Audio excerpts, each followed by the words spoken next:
So, as a person who have been in Japan for a quite long time and who's interested in figures and statues collection, how has the figure scene changed in the last 10 years?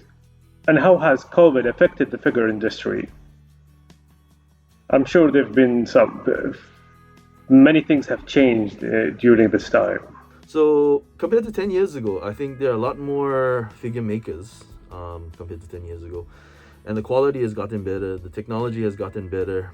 Um, yeah, I mean, before it was just the major players. Of course, there were the underground, you know, the underground scene, but that's a little different. But as far as, mainstream figures, there's a lot more players on the market now, I think. And it's good. I think that competition between different companies pushes the quality and technology or whatever to the next level. So yeah, it's a good thing, I think. But as you know, like some companies went out of business, like Aquamarine or I believe Easy 8 went out of business. But as far as why they went out of business, I'm not so sure. But so yeah, some have disappeared, some have appeared. So but overall, it's there's more players on the market now. So yeah, it's cool. I mean, it's good for everybody, I think. So and as you know as well, there's a lot more different kinds of figures, like not only scale figures or different scales of figures, and there's action figures and mini figures and all kinds of different figures nowadays, statues and stuff. So it's good for the consumer as well. Like you have more choices of what exactly you want to buy. Same character, but maybe in this scale, or same character as an action figure, this character as a plastic model or something. So a lot more options, I think. So it's a good time to maybe get into figures. maybe. But okay.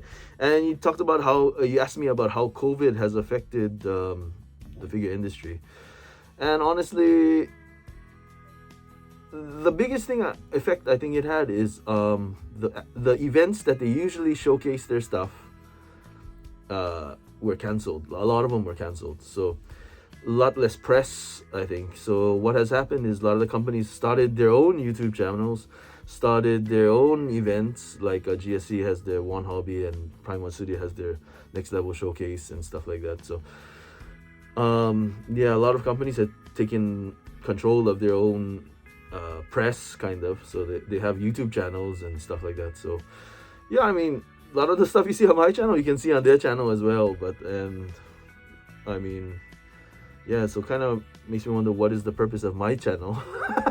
But well, of course, those professional channels always. I mean, the thing about their channels that like they have all these crazy effects and crazy lighting and stuff. So kind of looks what do you call super real. Like they show the best possible image you can.